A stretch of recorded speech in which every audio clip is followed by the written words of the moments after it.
Amigos de Homo Academicus, muy buenos días. Les pedimos que en esta oportunidad se suscriban al canal y vamos a tratar el capítulo 4 del texto Metodología de la Investigación de Roberto Hernández Sampieri, que básicamente tiene que ver con la elaboración del marco teórico, la revisión de la literatura y la construcción de una perspectiva teórica. Vamos a comenzar por lo más básico. ¿Cómo se debe entender al marco teórico? Básicamente, Sampieri señala que en su acepción más general, el marco teórico es una especie de compendio de escritos, de artículos, libros y otros documentos que describen el estado pasado y actual del conocimiento sobre el problema de estudio. Nos ayuda a documentar cómo nuestra investigación agrega valor a la literatura existente. Se lo plantea el marco teórico una vez que primero hemos planteado el problema, ya hemos formulado los objetivos de investigación, se han formulado también las preguntas de investigación, se ha definido la relevancia del problema o se ha justificado el problema, se ha determinado la factibilidad y viabilidad del proyecto de investigación y la etapa consecuente vendría a ser la de la elaboración del marco teórico, que básicamente consiste en exponer y analizar teorías, conceptualizaciones y perspectivas teóricas que tienen que ver con nuestro problema de investigación. Es importante que sepamos que el marco teórico cumple funciones concretas en la investigación. La primera de estas funciones es que ayuda a prevenir errores porque le dota al investigador de un marco de referencia, un marco analítico que permite ubicar temáticamente la investigación.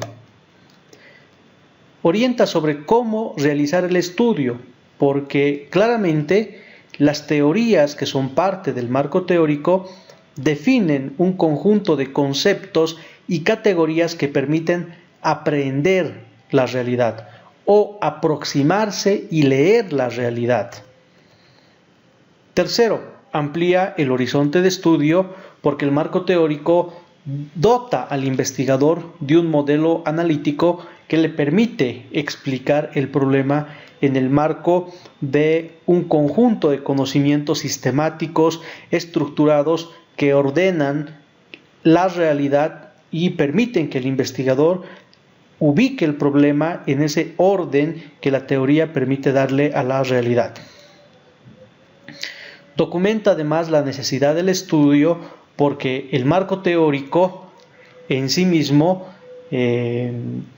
opera o funciona como una red conceptual que básicamente permite entender la necesidad de explicar un problema o un vacío del conocimiento, y la teoría es el primer instrumento con el cual nos aproximamos a resolver esos vacíos del conocimiento.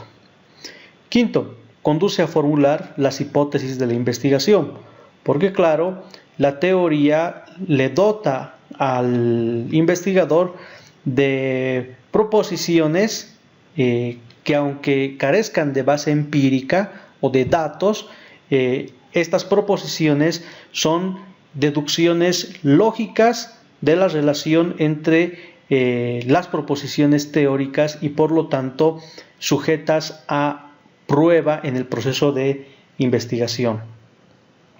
Sexto, además que inspira líneas y áreas de investigación, porque no cabe la menor duda que el marco teórico también está inscrito en un conjunto de teorías y perspectivas teóricas que se ha construido a partir del desarrollo de grandes paradigmas o de grandes líneas de investigación dentro de la investigación científica de determinado campo, y provee de un marco interpretativo a los datos. Los datos solamente van a tener sentido en la medida en que exista un conjunto de conceptos que permitan darle sentido y significado a esos datos de tal forma que proyecte dichos datos a conclusiones teóricas. ¿Qué etapas comprende la elaboración de un marco teórico? ¿Para qué? ¿Cómo se va a realizar el marco teórico? Sampieri señala que hay dos etapas. La primera de ellas es la revisión de la literatura, la revisión de todo lo que es relevante, se ha investigado, producido y publicado acerca de nuestro problema de investigación.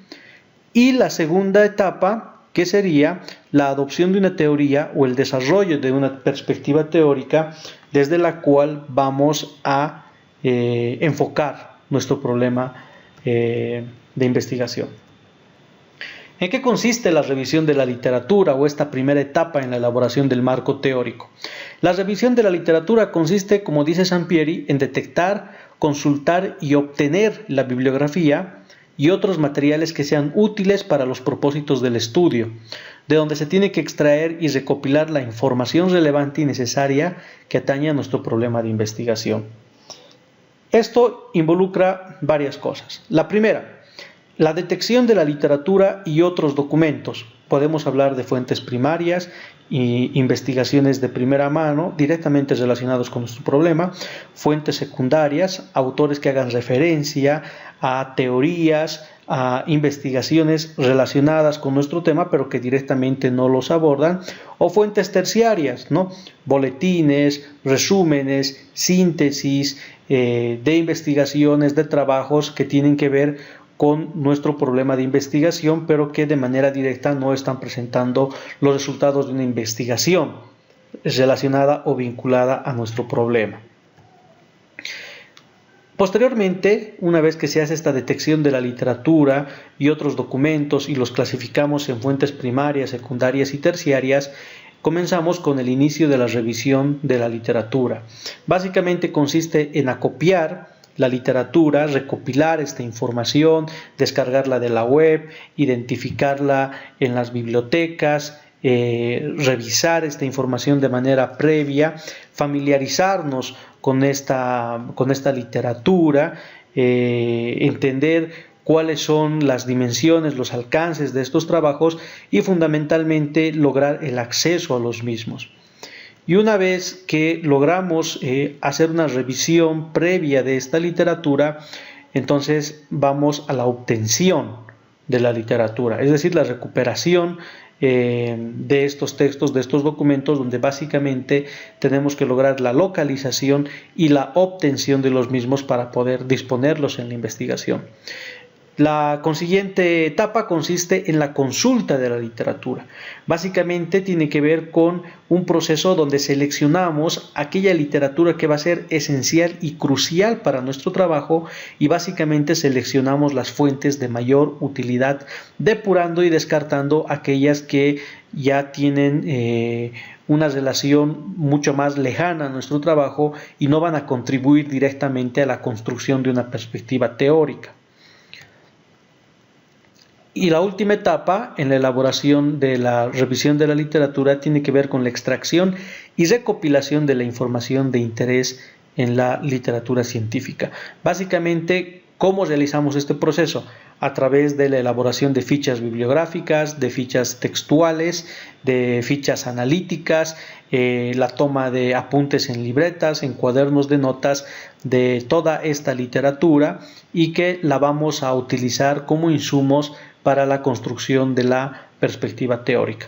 Pero todo este proceso al que vamos a llamar revisión de la literatura es un proceso importantísimo porque permite identificar cuáles son los desarrollos de la investigación con relación a nuestro problema y cuáles son los vacíos, de tal modo que vamos a poder ubicar perfectamente nuestro problema de investigación en el contexto del desarrollo de estos avances y vacíos en el conocimiento científico y vamos a poder señalar si nuestro trabajo es más de lo mismo o si nuestro trabajo está en aquellos campos de la investigación donde hay mayor desarrollo, pero que propone un enfoque diferente e innovador, o si nuestro trabajo se encuentra ubicado en un área muy poco explorada y muy poco investigada y que sin ninguna duda vamos a estar seguros de que nuestro trabajo va a ser una contribución al conocimiento científico de darse esa situación.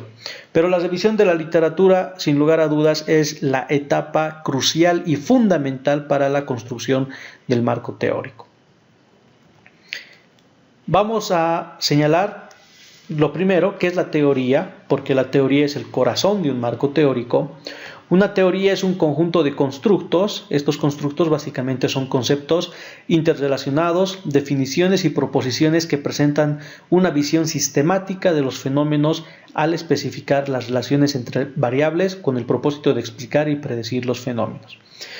Desde otra perspectiva, las teorías no solo consisten en esquemas o tipologías conceptuales, sino que contienen proposiciones semejantes a las leyes que interrelacionan dos o más conceptos o variables al mismo tiempo. Más aún, estas proposiciones deben estar interrelacionadas entre sí. ¿Qué es lo que nos dicen estos conceptos o estas definiciones acerca del término teoría? Que básicamente debemos entender a la teoría como una matriz dinámica, como una red conceptual, un modelo analítico que permite o tiene la capacidad de explicar la realidad, de ordenar, de darle una estructura a esa realidad caótica que se nos presenta a nuestros sentidos en forma intensa, en forma extensa y en forma infinita, pero que, siendo estas las características de la realidad, la teoría nos va a dar una estructura interpretativa de esa realidad, va a ordenar relativa y parcialmente la realidad para que se pueda explicar dicha realidad, predecir los fenómenos de esta realidad y a través fundamentalmente del uso de conceptos.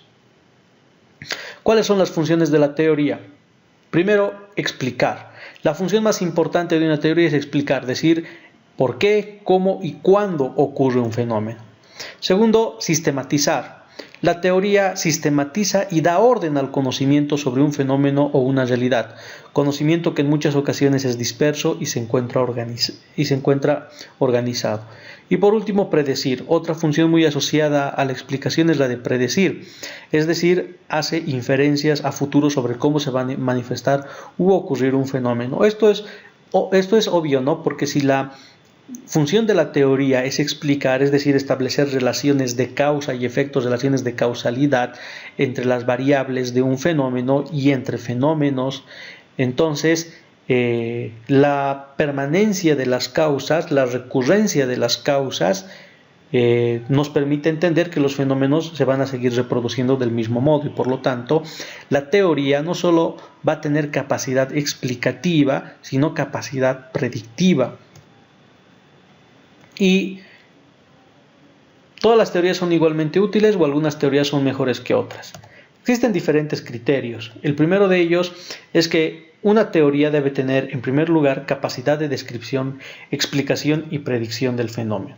El segundo criterio, que la teoría debe tener consistencia lógica, es decir, debe existir interrelación coherente, lógica, sostenida entre las proposiciones que se formulan desde una determinada teoría.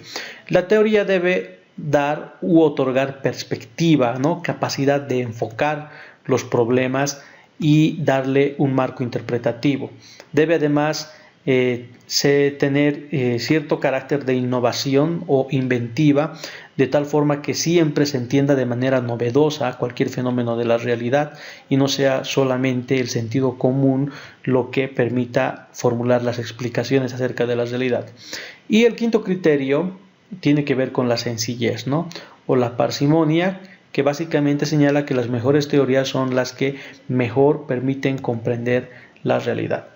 ¿Qué estrategias se deben seguir para construir el marco teórico, ¿no? O adoptamos una teoría o desarrollamos una perspectiva teórica propia. En la investigación podemos toparnos con la existencia de teorías completamente desarrolladas, ¿no? Teorías amplias que aborden casi todos los elementos, aspectos y dimensiones de una realidad que queremos investigar y por lo tanto en estos casos básicamente tomamos esa teoría como la estructura misma de nuestro marco teórico, sin la necesidad de formular nuevos conceptos o nuevos constructos auxiliares que nos permitan trabajar ya nuestro problema de investigación.